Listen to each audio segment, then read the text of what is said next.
Bruno Henrique do Flamengo no Corinthians.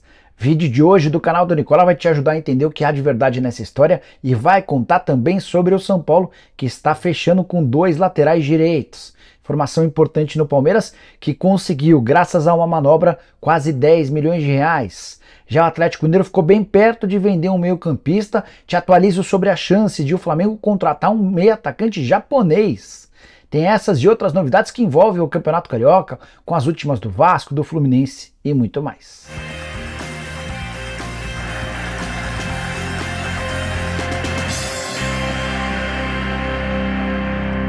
Fala aí pessoal, sou Jorge Nicola, jornalista esportivo, ótima sexta-feira a todos, sem perder tempo, só queria contar que todo esse conteúdo é um oferecimento de 1xBet, a casa de apostas esportivas que permite a você apostar de segunda a segunda. Já vá preparando os seus palpites, porque nesse final de semana tem Campeonato Paulista com cotações bem legais. No sábado são 4 jogos com destaque para Palmeiras e Santos. Vitória alviverde paga 1,56, o empate paga 3,90 e a vitória do Peixe em crise pagando 5,75. No domingo tem Santo André e São Paulo, Corinthians e Botafogo e Portuguesa e Inter de Limeira. A Lusa precisa desesperadamente desses 3 pontos. Para apostar na 1xBet, super simples, pega agora mesmo o link que eu vou deixar no comentário fixo, faça seu cadastro e só não esquece de usar o cupom Nicola para ter direito a 100% de bônus no valor do depósito. Combinado? Agora sim, bora começar o vídeo com o tradicional giro de notícias. A primeira informação é sobre o Cruzeiro. Matias de los Santos, zagueiro argentino pretendido pelo Cruzeiro e que pertence ao Vélez, está de mudança para o Colo-Colo. O time chileno se acertou com o time argentino para um empréstimo de uma temporada. Dessa maneira o Cruzeiro volta a estaca zero na busca por um zagueiro que é também um lateral esquerdo. Bora te atualizar sobre o Flamengo, que embarcou na noite dessa quinta-feira para o Marrocos depois de uma enorme festa por toda a cidade. Foi como se intitulou o Aeroflá. É bem verdade que a festa foi menor do que da última vez que o Flamengo foi disputar o Mundial de Clubes, ainda assim, imagens bem legais. Quero contar também que Bryan Aguirre, lateral direito do Lanús, foi especulado como possível reforço do Botafogo. Essa informação foi trazida por uma conta chamada Transfers 24 Horas. Botafogo nega e lembra do fato de já ter estourado o limite de estrangeiros. Hoje o Botafogo tem 6 gringos. Para fechar o giro de notícias, informação exclusiva, o Goiás já tem um acerto fechado com Danilo Santa Cruz, meio atacante paraguaio, 27 anos de idade, pertence ao Nacional do Paraguai. O anúncio só não foi feito ainda porque o atleta vai passar por exames médicos no Hospital Sírio-Libanês nessa sexta-feira. Se tudo correr bem, ele ainda passa por uma última consulta na segunda-feira com um especialista em joelho e aí aprovado, vai assinar com o Goiás. Bora falar agora sobre a grande zebra do Campeonato Carioca. O Volta Redonda acaba de vencer o segundo grande em uma semana, 1-0 contra o Fluminense na noite dessa quinta-feira. Já havia batido no início da semana o Vasco em Cariacica. Com o resultado, mais uma vitória com outro gol de Lelê. O Voltaço é o vice-líder do Campeonato Carioca. São 13 pontos, 1 ponto a menos do que o líder Flamengo. Por falar em Lelê, atacante que é pretendido pelo Vasco, o cara já chegou a 7 gols em apenas 6 partidas. É de longe o principal goleador do Campeonato Estadual. Torcedor do Flu bravo. Afinal de contas, é a segunda derrota seguida, já são 3 partidas sem vitória. Além das 2 derrotas, o time havia empatado com o Boa Vista. O Fluminense que caiu para o 4º lugar com 10 pontos, bastante ameaçado pelo Bangu com 9 e pelo Vasco com 8. E o detalhe é que o Fluminense só não perdeu por mais gols, porque o Fábio, especialmente no segundo tempo, pegou bastante.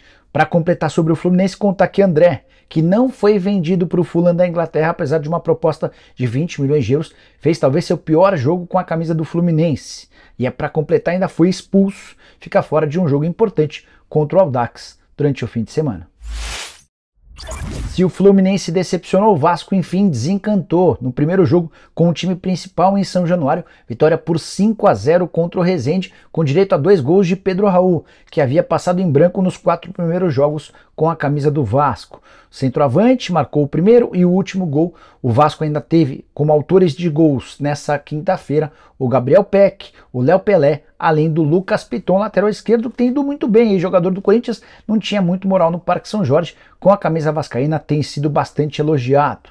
O resultado de vitória foi fundamental para o Cruz Maltino, que vinha cambaleando no Campeonato Carioca. São 8 pontos conquistados a 2 da zona de classificação para a fase semifinal. O Vasco precisa continuar evoluindo e segue no mercado em busca de reforços. Um zagueiro, um volante, um camisa 10 e um ponta esquerda são as prioridades da 777 e esses reforços devem começar a chegar nos próximos dias. Arangues é o grande sonho para a função de volante, mas a negociação bem complicada. O Bayer Leverkusen da Alemanha já afirmou que não tem a pretensão de liberá-lo antes do fim do contrato, ou seja, antes de 30 de junho. Bora falar sobre o São Paulo, que está fechando com 2 laterais direitos, mais calma.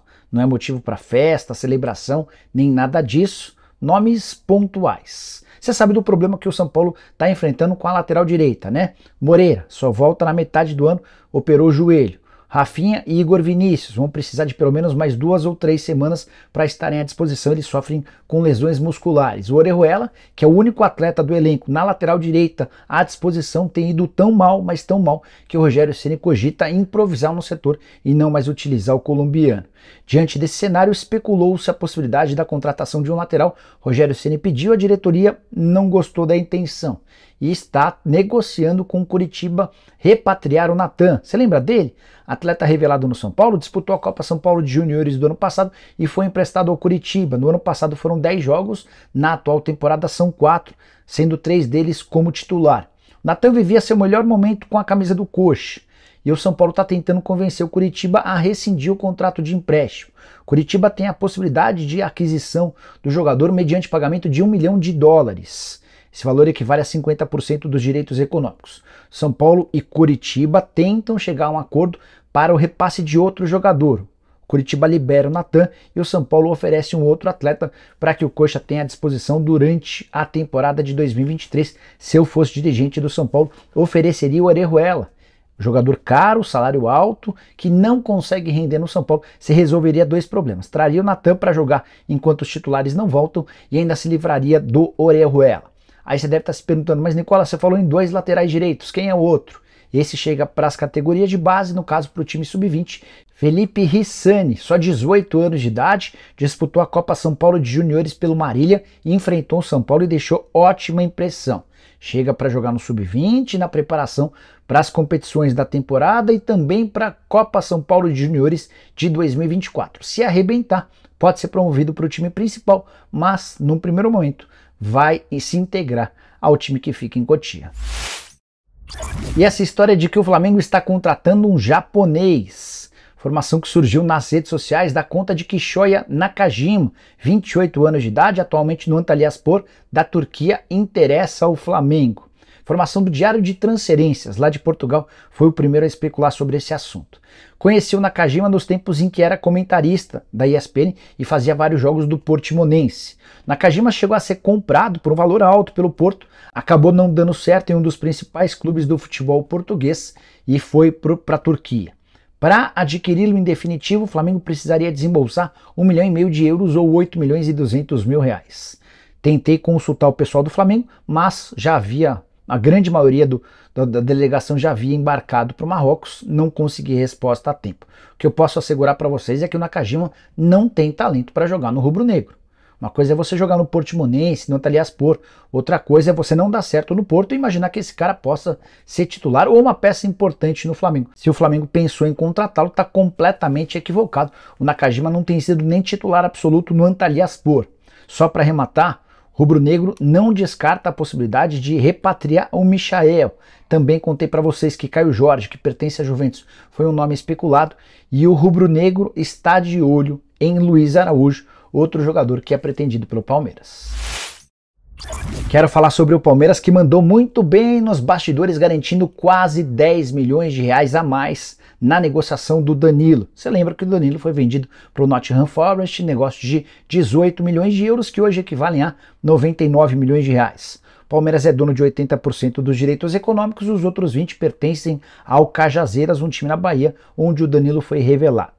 Antes de gravar o vídeo, consultei uma das minhas fontes no Palmeiras para perguntar se o Verdão havia conseguido alguma fatia que pertenceria ao Cajazeiras. E essa pessoa me contou que os clubes se acertaram para que o Palmeiras ficasse com 90% do valor do negócio e o Cajazeiras com 10%. Dessa maneira, em vez de ganhar 80 milhões de reais com o negócio, o Palmeiras vai se aproximar dos 90 milhões de reais. Enquanto o Cajazeiras embolsa quase 10 milhões de reais, um baita dinheiro para um clube bem pequeno da Bahia. O Palmeiras consegue se beneficiar da sua força e dessa grandeza que tem na negociação. Só para lembrar que o Palmeiras ainda tem direito a mais 2 milhões de euros em bônus, caso o Danilo bata algumas metas estipuladas em contrato. Jogador que tem ido bem com a camisa do Nottingham Forest, clube que briga contra o rebaixamento na Premier League. E esse papo de que Bruno Henrique está na mira do Corinthians. Me sinto bem confortável para falar sobre o tema, porque eu fui o primeiro na semana passada a te explicar sobre a situação do atacante do Flamengo. Contrato até dezembro de 2023, ele não atua desde junho do ano passado, quando teve uma lesão das mais graves no joelho. Antes mesmo de se machucar, o Bruno Henrique, seu representante e o Denis tentavam convencer o Flamengo a prorrogar o contrato. Mais do que um aumento salarial, o Bruno estava preocupado com a estabilidade, com a possibilidade de ter um contrato mais longo, e o Flamengo dizia que não ia renovar. Com a contusão, a coisa piorou de forma extrema. Nenhum momento os dirigentes do Flamengo cogitaram chamar o Bruno para uma extensão do contrato. Isso tem causado preocupação no atleta, mas ansiedade no mercado. Quando eu trouxe essa notícia, com todos os bastidores, contei que o Corinthians era um dos clubes que monitoravam a situação do Bruno Henrique. Foi o suficiente para que nas redes sociais muita gente já cravasse que o Bruno Henrique já tem negociações para se tornar reforço do Timão. Não é verdade. Ninguém do Corinthians entrou em contato, pelo menos até esse momento, com o representante do atleta, muito menos com o jogador. A estratégia do Corinthians é entender se o Flamengo de fato não vai oferecer uma prorrogação do contrato, e nesse cenário, sem a extensão do vínculo, o Timão pode se aproximar do Bruno Henrique na virada do ano, a partir de 1º de julho, para tentar assinar um pré-contrato. Jogador de passagem espetacular pela Gávea, foram 79 gols em 186 partidas, muito decisivo em várias das conquistas super importantes do Flamengo nos últimos tempos. Só 32 anos de idade, existe essa interrogação em relação à capacidade dele de voltar jogando em alto nível, mas é uma aposta que o Corinthians está disposto a fazer um pouquinho mais para frente. Se não houver renovação, prometo ficar de olho nessa história e qualquer novidade conto para vocês. Bora fechar o vídeo para falar sobre Atlético Mineiro e Fortaleza, que estão bem próximos de um acordo para a transferência de Caleb. Meio-campista, atua como volante, embora também tenha qualidade para jogar um pouquinho mais para frente, revelado no São Paulo, e que recentemente teve 20% dos seus direitos econômicos comprados pelo Galo. O Galo tinha 50%, o São Paulo tinha 50%, a partir de agora o Atlético tem 70%. Por que o Galo fez esse movimento? Porque já sabia da intenção do Fortaleza em comprá-lo. A ideia do Atlético é repassar ao Fortaleza todos os 70% a que tem direito. Dessa maneira, o Fortaleza passaria a ter 70% e o São Paulo manteria 30%, de olho numa venda futura. Entre Atlético e Fortaleza a coisa está bem avançada. O Caleb também já aceitou se mudar para o Leão do Pici e se tornar reforço importante do clube para a disputa da Libertadores da América. Faltam pequenos detalhes burocráticos que devem ser acertados nessa sexta ou no máximo no fim de semana. Antes de gravar o vídeo, conversei com o presidente do Fortaleza, o Marcelo Praz, que tratou essa negociação da seguinte maneira, abre aspas: tivemos contato sim, e tem chance de dar certo, mas ainda não fechou, fecha aspas. Só para arrematar, vale a observação de que o Fortaleza foi um dos clubes que melhor se reforçaram para a temporada. Imagina um time extremamente forte e interessante em 2023. E você curtiu o vídeo? Deixa like, se inscreve no canal, a gente volta à tarde com mais informações. Tem também programa do Nicola a partir das 7 da noite. Uma última sugestão, na descrição desse vídeo tem um link do meu canal, ou melhor, do meu blog. Também estou escrevendo as notícias em texto, depois dá uma conferida. Não esquece de me seguir por lá para você ser notificado toda vez que a gente fizer texto novo. Abraço, tchau!